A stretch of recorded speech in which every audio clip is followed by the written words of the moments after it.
La tortue s'appelait Oran. Elle vivait paisiblement dans un étang aux eaux calmes, entourée de nénuphars et d'herbes hautes.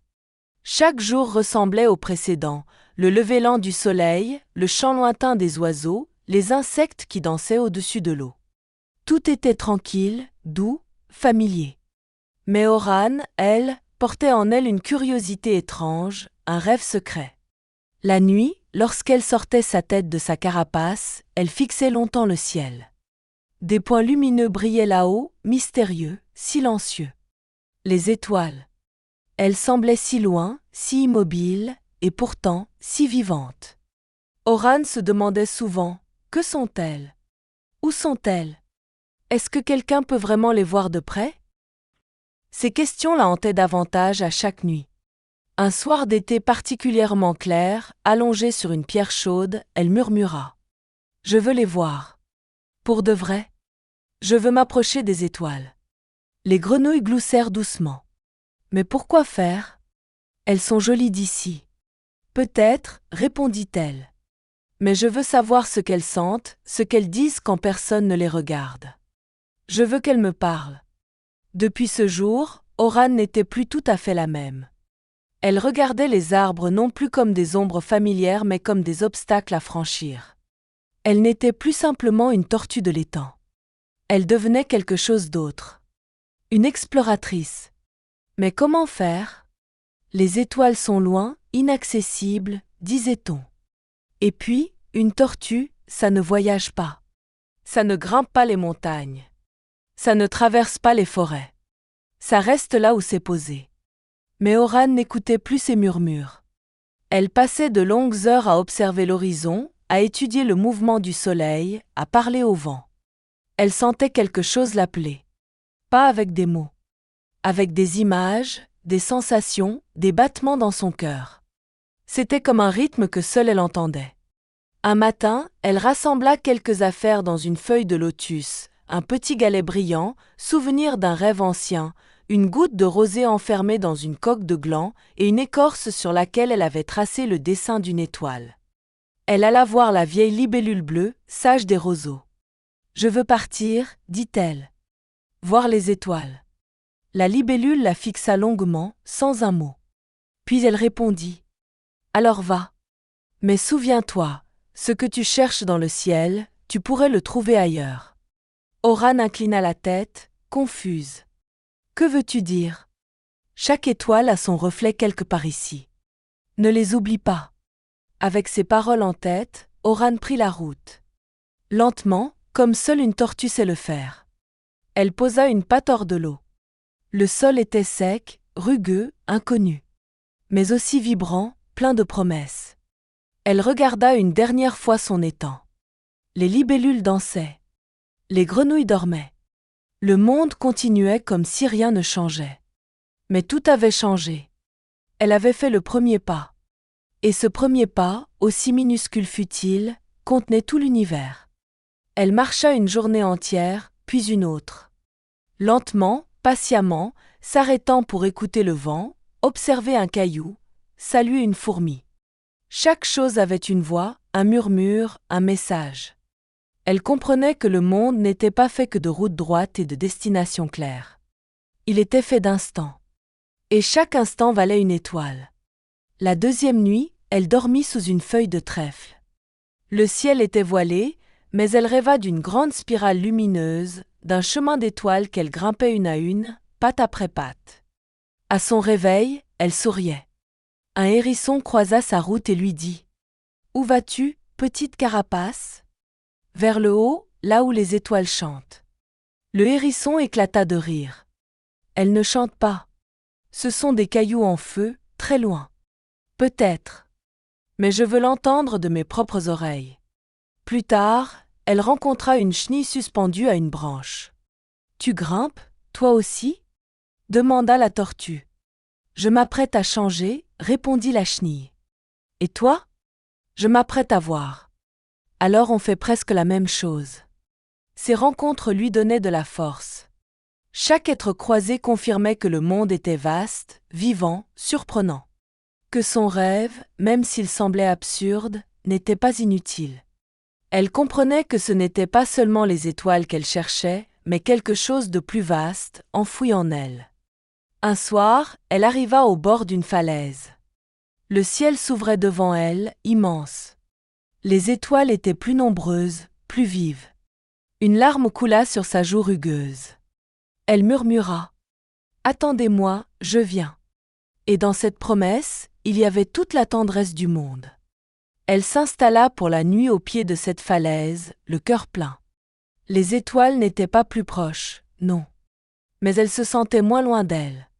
Comme si chaque pas qu'elle faisait vers elle les faisait descendre un peu vers elle. Dans son sommeil, elle entendit une voix douce. Ce n'était pas une voix animale, ni un souffle de vent. C'était autre chose. Quelque chose d'intérieur. Cela disait : « Continue. Le monde a besoin de rêveurs lents. » À l'aube, elle ouvrit les yeux. Le ciel était pâle, rosé. Une étoile brillante, seule, résistait encore à la lumière du jour. Oran la fixa longuement. Puis elle se leva. Elle n'avait plus peur. Le sol sous ses pattes était dur, la route longue, mais quelque chose s'était allumé en elle. Et ce feu-là ne s'éteindrait pas facilement. Alors elle reprit sa marche, en murmurant : « J'arrive, petite lumière. J'arrive. » Et dans le silence de l'aube, c'est comme si, très loin là-haut, une étoile clignait lentement en réponse. Oran reprit sa marche au petit matin. Le sol était frais sous ses pattes, l'air encore tremblant de rosée. Elle avait laissé derrière elle l'étang, son confort, ses habitudes. Devant elle, un chemin invisible se dessinait à mesure qu'elle avançait. Chaque pas était une victoire sur la peur, sur l'attachement. Au bout d'un petit sentier sinueux bordé de ronces, elle croisa un crapaud à la peau tachetée qui portait une sacoche en toile sur le dos. Il s'appelait Milo. « Où vas-tu, tortue vagabonde ?» demanda-t-il, intrigué. « Je cherche les étoiles. » Le crapaud pencha la tête. « Tu les vois mieux depuis les hauteurs. Les montagnes, là-bas au nord, touchent presque le ciel. » Les montagnes. Oran en avait entendu parler, mais ne les avait jamais vues. « Tu y es déjà allé ? » Plusieurs fois. Mais chaque fois, c'est comme une première fois. Le vent y parle dans une langue ancienne. Et la nuit, les étoiles dansent plus fort. Oran sentit son cœur battre un peu plus vite. Les montagnes. C'était là qu'elle devait aller. « Montre-moi la direction, s'il te plaît. » Milo sortit un caillou plat sur lequel il avait gravé des repères. « Prends à gauche après le vieux chêne tordu. Suis la rivière jusqu'à ce qu'elle disparaisse. Puis monte toujours vers le vent. » Avant de partir, Oran lui tendit son galet brillant. « Pour te remercier. » Le crapaud refusa. « Garde-le. Il te rappellera pourquoi tu es parti. » Le chemin devenait de plus en plus difficile. Les herbes hautes fouettaient ses flancs. Parfois, elle devait se glisser sous des branches tombées ou franchir des racines épaisses comme des serpents. Mais chaque obstacle renforçait sa volonté. Au 3e jour de marche, elle trouva une clairière. En son centre, un arbre aux feuilles d'argent brillait doucement. À ses pieds, un renard roux dormait. Lorsqu'il ouvrit les yeux, il ne sembla pas surpris. « Une tortue en quête d'étoiles. On en voit peu. Tu savais que j'allais venir ? Les arbres parlent.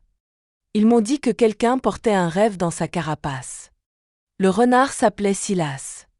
Il connaissait les chemins, les dangers, mais surtout, les doutes. Les montagnes sont loin. Très loin. Et avant, tu traverseras des lieux étranges, des épreuves. Je suis prête. Non, répondit-il calmement. Mais tu le deviendras. Silas l'invita à rester la nuit dans la clairière. Il partagea avec elle quelques baies douces et de l'eau fraîche venue d'une roche creuse. Sous l'arbre d'argent, Oran dormit profondément.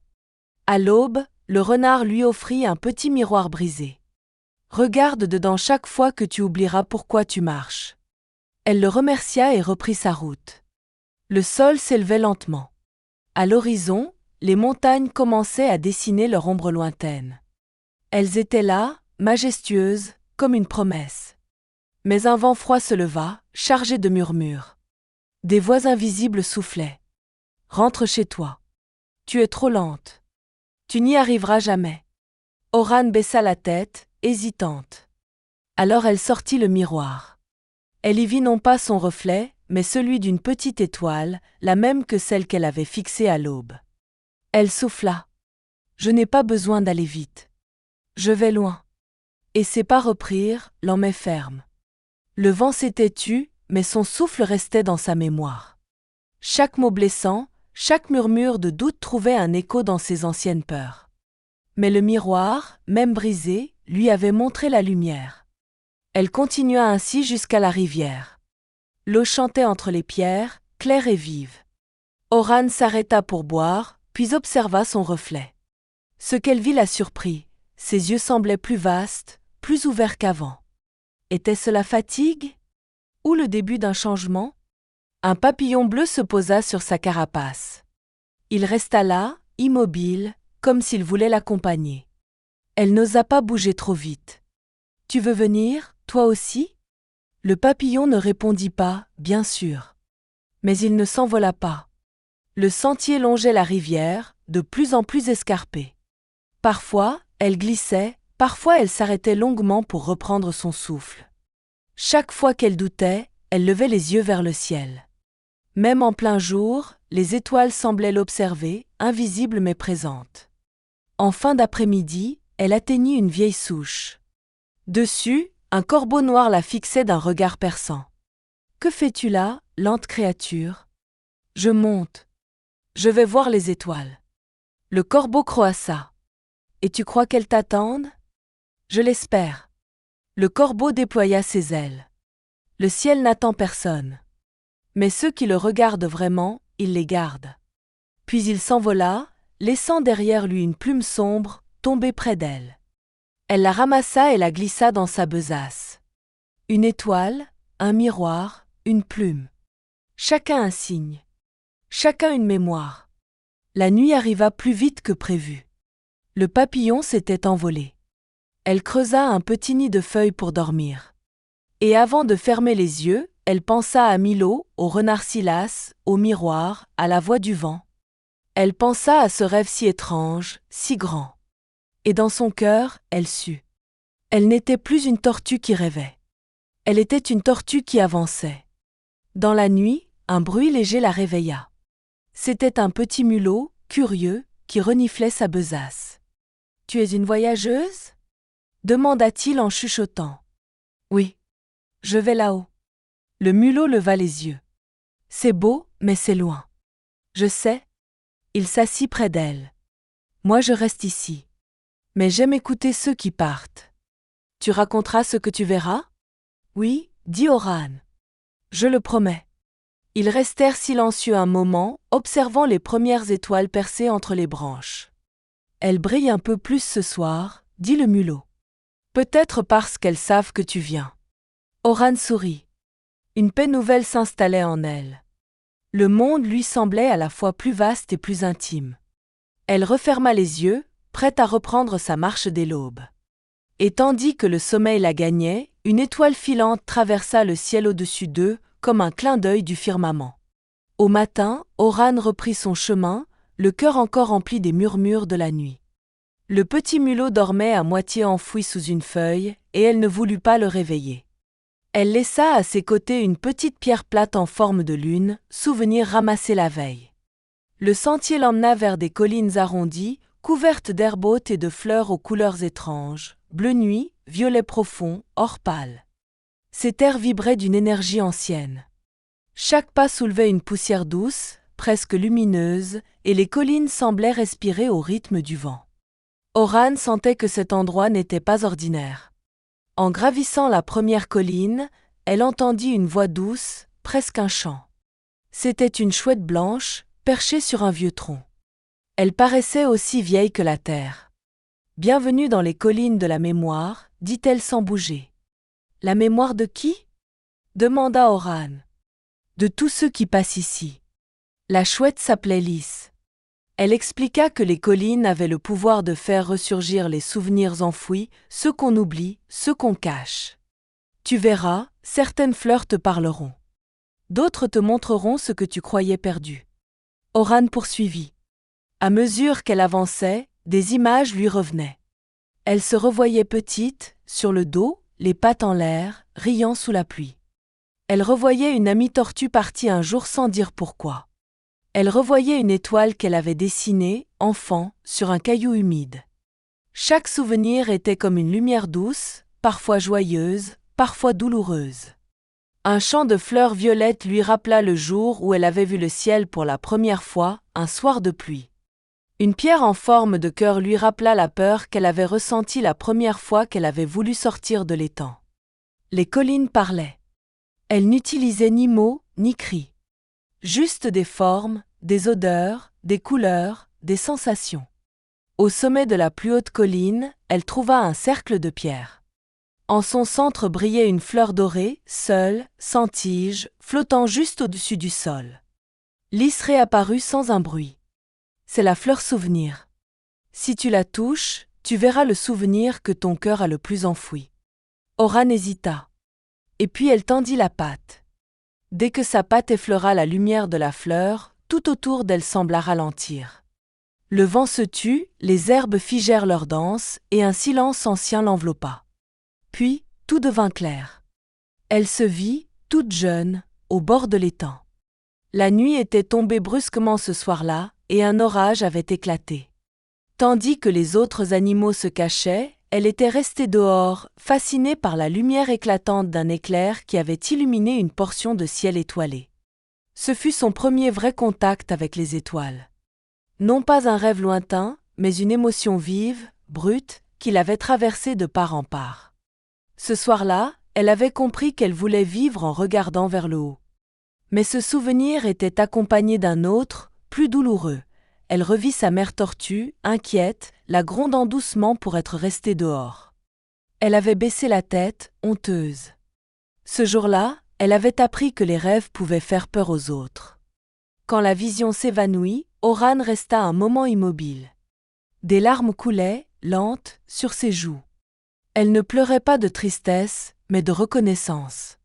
Ce souvenir, enfoui si profondément, expliquait tant de choses. « Tu as vu ?» dit la chouette Lys, sans poser de questions. « Oui » murmura Oran. « Et je comprends mieux pourquoi je marche. » Elle resta encore un moment dans le cercle de pierre, le cœur battant d'une émotion nouvelle. Puis elle se remit en route, plus légère, presque portée par ses propres souvenirs. En redescendant la colline, elle croisa un arbre noueux, au tronc creusé d'un petit abri. Un blaireau y dormait, ronflant doucement. Elle déposa à l'entrée une des baies qu'elle avait gardées du renard Silas. Un geste sans raison, mais empli de gratitude. Les collines s'étendaient encore, vastes, mais leur pouvoir semblait s'être estompé. Oran sentait qu'elle en avait vu l'essentiel. Elle marcha doucement, laissant les derniers souvenirs flotter autour d'elle comme une brume douce. Alors qu'elle atteignait une dernière butte, le soleil commençait à descendre lentement, teintant le ciel de rose et de cuivre. Là, elle s'assit. Pour la première fois depuis son départ, elle ne pensait pas à l'endroit où elle allait. Elle pensait à ce qu'elle portait en elle. Autour d'elle, les collines se teintaient d'or. Chaque brin d'herbe semblait scintiller comme s'il contenait un fragment d'étoile. Le vent léger jouait dans les feuilles, et un parfum de lavande et de terre chaude montait dans l'air. Un écureuil passa en courant, la salua d'un clin d'œil. Un peu plus loin, un papillon jaune suivit une spirale invisible dans le ciel. Tout semblait calme, mais vivant. Elle sortit son miroir brisé, le plaça devant elle. Dans le reflet, le ciel s'étendait, infini, et quelque part, entre les fragments de verre, elle crut voir un visage, le sien, plus jeune, plus libre, souriant. Oran murmura « Je suis celle que j'étais et celle que je deviens ». Et dans cette phrase, tout prenait sens. Les souvenirs n'étaient pas des chaînes, mais des racines. Et elle n'était pas une tortue en fuite, mais une tortue qui s'élève. Quand elle se remit debout, la lumière était presque rouge. Devant elle s'ouvrait une vallée boisée, profonde, mystérieuse. La forêt aux mille voix souffla une brise. Elle ne savait pas encore ce qui l'attendait, mais elle n'avait plus peur. Son cœur était plein. De souvenirs, d'amour et d'une étrange certitude. Les étoiles n'étaient pas plus proches. Mais elle l'était. La vallée s'ouvrait devant Oran comme une mer verte, dense, faite d'arbres entremêlés et d'ombres mouvantes. On l'appelait la forêt aux mille voix. Personne ne savait si ce nom venait des créatures qui y vivaient ou des pensées qu'elle faisait surgir. Dès ses premiers pas entre les troncs noueux, Oran sentit une atmosphère étrange, ni hostile, ni accueillante. Juste, pleine. Chaque feuille semblait l'observer, chaque racine palpitait doucement sous son poids. Une voix résonna. « Qui es-tu » Oran se figea. La voix venait de nulle part et de partout. « Je suis Oran. Je cherche les étoiles. Ici, on ne cherche rien. On écoute. » Le vent soufflait, mais il portait autre chose que de l'air. Des mots, des souvenirs, des chuchotements. À chaque pas, Oran entendait des bribes de phrases qu'elle n'avait jamais dites, mais qu'elle sentait vraies. « Tu es trop lente. Tu ne comprendras jamais. Tu ne verras rien. » Elle secoua la tête. Mais les voix ne cessaient pas. Elle n'était pas méchante, mais elle remuait. Elle fouillait. Et bientôt, elle douta. Était-elle vraiment faite pour ce voyage? Était-elle assez forte? Soudain, une silhouette se matérialisa devant elle. Un renard, non, un autre. Plus grand, plus sombre, presque translucide. Il la fixait sans cligner. « Tu n'es qu'une tortue, dit-il doucement. Je suis en chemin, répondit-elle. Mais tu n'arriveras jamais. Regarde-toi. Il lui tendit un miroir fait de brume. Dedans, elle vit une tortue figée, les pattes repliées. Peureuse. Fatiguée. Elle ferma les yeux. Puis elle pensa à la colline, à la chouette lisse, au petit mulot, à Milo, à Silas. Elle rouvrit les yeux. Ce n'est pas moi. C'est ce que je crains d'être. Le renard de brume s'évanouit dans un soupir, et la forêt redevint calme. Mais un calme profond, presque solennel. Oran comprit que cette forêt n'était pas là pour la freiner, mais pour la révéler. Elle poursuivit son chemin, plus lentement encore, comme si chaque racine, chaque craquement sous ses pattes, avait une signification. Des lucioles apparurent dans l'ombre. Certaines restaient proches, d'autres tourbillonnaient en spirale, traçant des mots invisibles dans l'air. « Avance. Tu es là. » Chaque pas est un pas. Un hibou se posa sur une branche. Il ne dit rien. Il la regarda longuement, puis hocha la tête une seule fois, comme un rite de passage muet. Plus loin, elle arriva dans une clairière envahie de mousse. Là, une grande pierre plate l'attendait. Elle y monta avec lenteur et s'allongea. Le ciel n'était pas visible, mais elle ferma les yeux. Et alors, dans le noir de ses paupières, elle les vit, les étoiles. Pas celles du ciel, mais celles de l'intérieur. Des souvenirs, des rêves, des visages aimés, des mots entendus. Des feux qui avaient jalonné sa vie. Une larme coula. Elle comprit que les 1000 voix de la forêt n'étaient pas étrangères. C'étaient ses propres voix. Ses doutes. Ses ombres. Mais aussi ses forces. Quand elle ouvrit les yeux, le hibou n'était plus là. Mais un papillon noir se posa sur sa patte. Elle sourit. Elle reprit la marche. Les arbres semblaient s'écarter un peu, comme pour lui faire de la place. Le sol devint plus doux, comme s'il voulait soutenir ses pas. Elle marchait sans peur. Plus de voix pour l'accabler.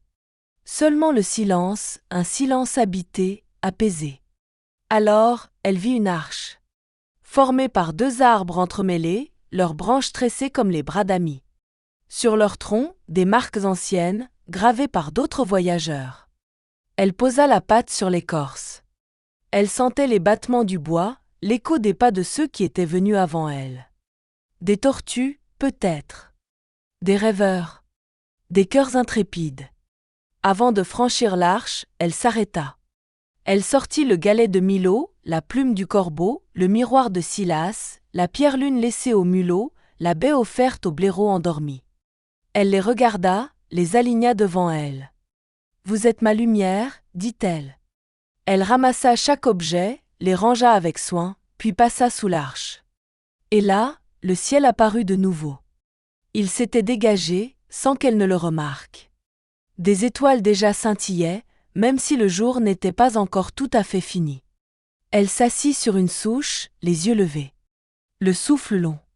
Le cœur tranquille. Une voix douce, cette fois venue de l'intérieur, lui dit « Tu as traversé l'obscur. Tu peux entendre maintenant. » Et dans le bruissement des feuilles, elle entendit une musique. Faite de silence, de souvenirs, de courage. Une musique qui disait « Tu es en chemin. » Et c'est cela, déjà, toucher les étoiles. Oran avançait maintenant sur un sentier rocailleux qui montait lentement mais sûrement. Les arbres s'effaçaient derrière elle et devant, les pierres grises et les falaises commençaient à dominer le paysage. Le vent, qui jusqu'ici n'était qu'un murmure, devenait une voix pleine, profonde, presque vivante. C'était comme si les montagnes respiraient. Leurs flancs nus vibraient au rythme des bourrasques, et chaque souffle semblait porter un avertissement ou une bénédiction. Tu montes vers l'instant où l'air devient plus que l'air, semblait-il dire. La montée était rude. Les pattes d'Oran glissaient parfois sur les pierres instables. Le froid s'intensifiait. Mais elle ne ralentissait pas. Son regard était fixé vers le haut, là où les nuages paraissaient frôler les pics. À un tournant, elle entendit un cri. Faible, comme étouffé. Elle s'arrêta, alerta. Un petit écureuil se trouvait coincé dans une crevasse, une patte blessée. Il tremblait. Sans réfléchir, Oran descendit lentement vers lui. « Ne bouge pas, dit-elle doucement. Je suis tombée. Je voulais voir plus haut. » Elle l'aida à se dégager, avec une patience infinie. Puis, sans un mot, elle le porta doucement sur sa carapace. « Tu ne continues pas seul ? » ?»« Si, mais maintenant, on continue à deux. » L'écureuil se présenta. Il s'appelait Rimo. Je voulais voir le ciel aussi. Mais j'ai grimpé trop vite. Oran sourit. Moi, je suis lente. Mais je n'abandonne pas. Ils gravirent ensemble les pentes irrégulières, chacun à son rythme. Rimo, même affaibli, gardait un œil attentif sur le chemin, signalant les passages glissants ou les recoins trop abrupts. Oran, elle, avançait en silence, le souffle lent mais régulier. Le ciel se couvrait de nuages effilés, qui passaient comme des pensées vagabondes. À mi-parcours, ils s'abritèrent sous une corniche, protégés du vent.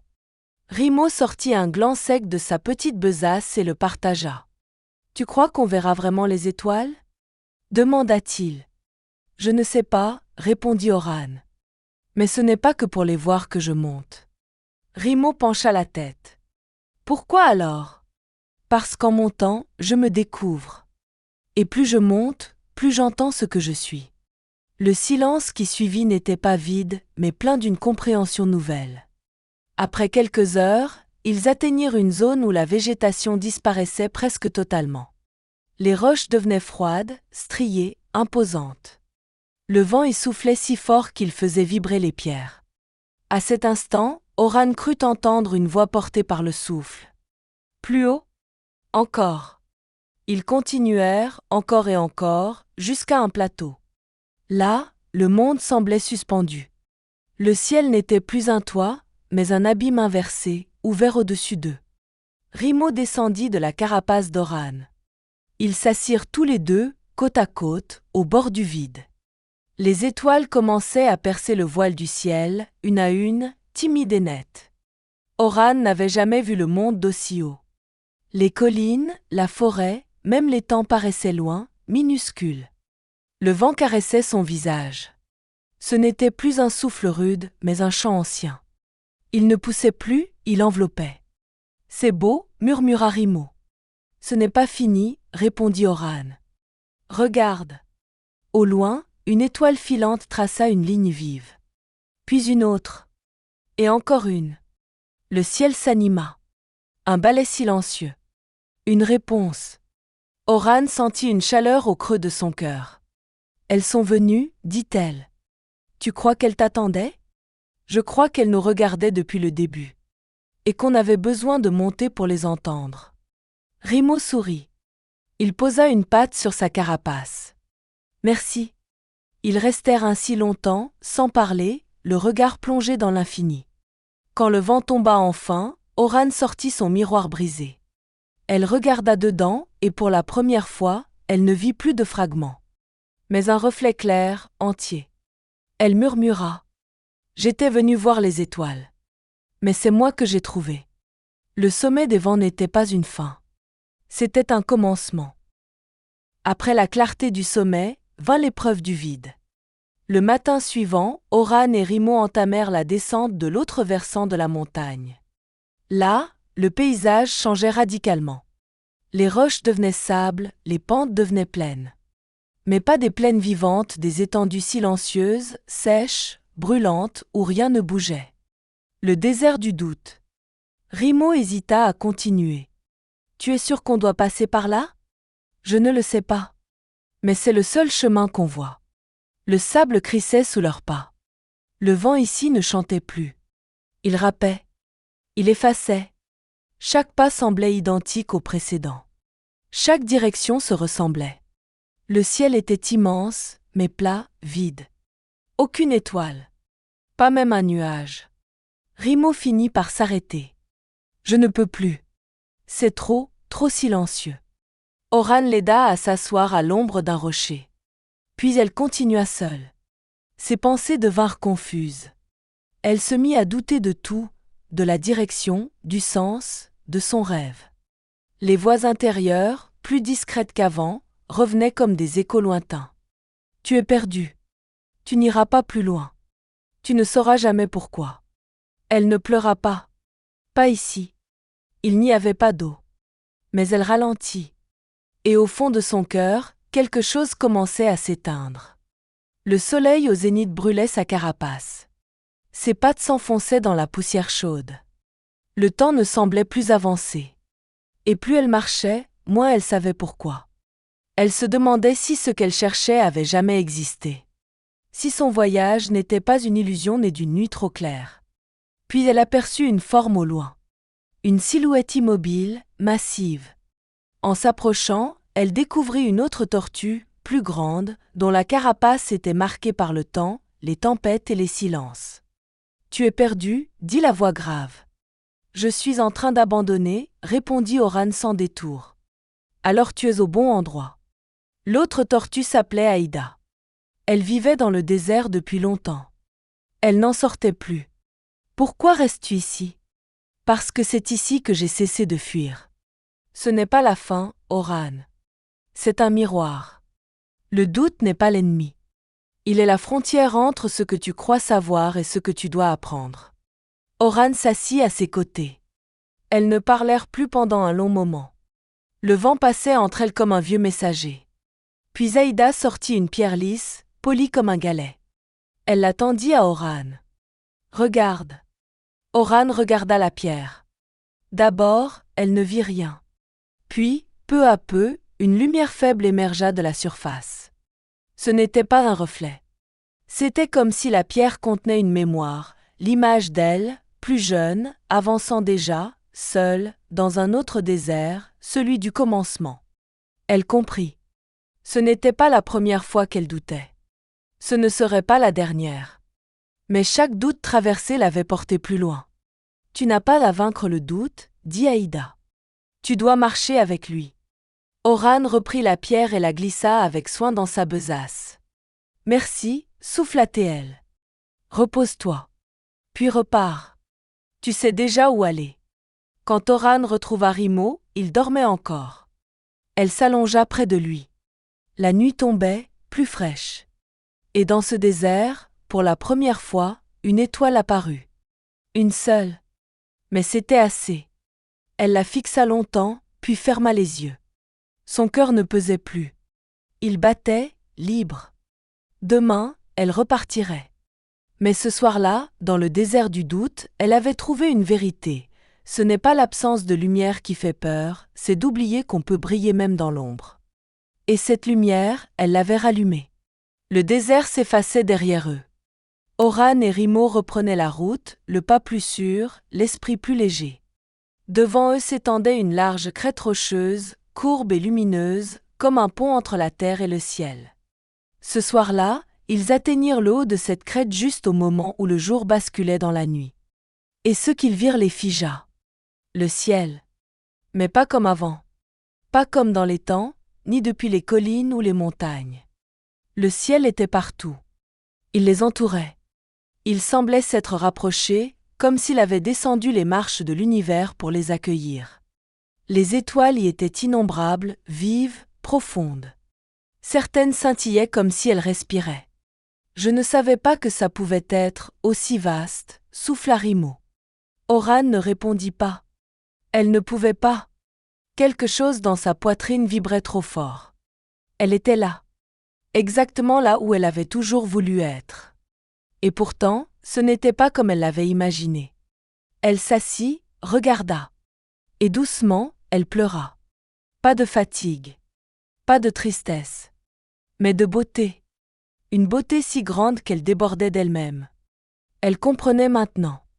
Ce n'était pas le ciel qui changeait. C'était son regard. Autour d'elle, le silence n'était plus un vide. Il vibrait. Il chantait. Chaque étoile semblait murmurer une histoire. Certaines parlaient de naissance, d'autres de fin. Et d'autres encore, de chemin parcouru. Rimo leva les yeux, ébloui. On dirait qu'elles nous regardent. Elles l'ont toujours fait, dit Oran. On ne savait juste pas comment les voir. Elle sortit de sa besace les objets ramassés durant son voyage. Le galet de Milo, la plume sombre du corbeau, le miroir de Silas, la baie oubliée, la pierre de doute offerte par Aïda. Elle les aligna devant elle. C'était ça, murmura-t-elle. Chaque objet, chaque voix, chaque détour, c'était une étoile. Une lumière différente. Elle regarda le miroir. Cette fois, il reflétait le ciel. Mais dans ce ciel, elle se vit aussi. Non plus séparée des étoiles. Mais parmi elles. Je croyais devoir aller loin pour les toucher. Mais elles étaient déjà là. En moi. Rimo s'allongea à ses côtés. Alors, on a réussi? Oran hocha doucement la tête. Ce qu'on cherchait, on l'a porté tout le long. Il fallait juste apprendre à lever les yeux autrement. Elle resta ainsi, longtemps, les yeux levés, le cœur immobile et en paix. Puis, une étoile plus brillante que les autres sembla s'approcher. Elle ne bougeait pas, mais sa lumière pulsait. Oran ferma les yeux. Et dans ce noir, elle la vit, une lumière douce, chaude, familière. Une étoile n'est non pas dans le ciel, mais dans sa carapace. Elle comprit que les étoiles n'étaient pas des destinations, ni des réponses. Ce sont des miroirs. Des échos lumineux de ce que chacun porte en soi quand il ose marcher, douter, rêver. Alors elle se leva. Rimo dormait paisiblement, la tête dans les pattes. Oran l'observa tendrement, puis leva à nouveau les yeux. « Merci » souffla-t-elle aux étoiles. « Pour m'avoir attendu. Pour m'avoir guidée, même quand je ne savais pas. » Elle rangea les objets avec soin. Puis, pour la première fois depuis le début, elle ne sentit plus le besoin d'avancer. Elle était arrivée. Le ciel dans les yeux. Et les étoiles dans le cœur. Elle s'allongea à côté de Rimo. Et cette nuit-là, ils rêvèrent. Pas d'aller plus loin. Mais d'éclairer ceux qui viendraient. Le matin se leva doucement sur la crête. Le ciel, encore rosé, portait les traces silencieuses de la nuit. Oran ouvrit les yeux. Rimo dormait toujours, paisible, un léger sourire aux lèvres. Elle resta allongée quelques instants. Tout était calme. Elle aurait pu rester là, éternellement bercée par la lumière et le vent. Mais quelque chose en elle murmurait, il est temps. Non plus de chercher, mais de revenir. Elle se leva doucement, s'étira, et regarda une dernière fois le ciel. Il était toujours là, vaste, infini. Mais elle n'en avait plus peur. Elle ne le désirait plus comme un mystère lointain. Il était devenu une part d'elle. « On rentre ?» demanda doucement Rimo en ouvrant les yeux. « Oui. Il est temps de partager ce qu'on a vu. » Ils reprirent la route, redescendant les collines, traversant de nouveau les forêts et les rivières, mais tout semblait différent. Chaque arbre avait une voix qu'Oran comprenait. Chaque brise était une caresse. Elle ne marchait plus comme une tortue en quête. Elle avançait comme une étoile parmi les vivants. Quand ils arrivèrent près de l'étang, le soleil déclinait. La lumière se posait doucement sur l'eau, comme un souvenir revenu. Les grenouilles, les libellules, les oiseaux, tout était là, comme figés dans une attente silencieuse. Oran s'avança. Certains la reconnurent immédiatement. « C'est Oran !» Elle est revenue. Elle est allée voir les étoiles. Mais elle ne parla pas tout de suite. Elle s'installa sur la pierre d'où elle observait autrefois le ciel. Elle regarda l'eau. Elle regarda les autres. Et elle sourit. « Je suis partie pour voir les étoiles, dit-elle. Mais ce sont elles qui m'ont vue. » Un murmure parcourut les roseaux. « Je suis allée loin, oui. Très loin. Mais ce que j'ai trouvé, c'était ici aussi. Dans vos voix, dans vos doutes, dans vos silences. Ce que j'ai vu là-haut, c'est ce que chacun peut devenir quand il écoute son rêve, même s'il est lent, même s'il est lourd. » Elle montra son miroir. Puis la pierre d'Aïda, la plume, le galet, chaque petit trésor devenu lumière. « Ce sont mes étoiles. À moi? Mais je crois que chacun peut avoir les siennes. » Cette nuit-là, pour la première fois, tout l'étang resta éveillé. Tous levèrent les yeux. Et dans le reflet calme de l'eau, une constellation apparut. Pas dans le ciel, mais dans leur cœur.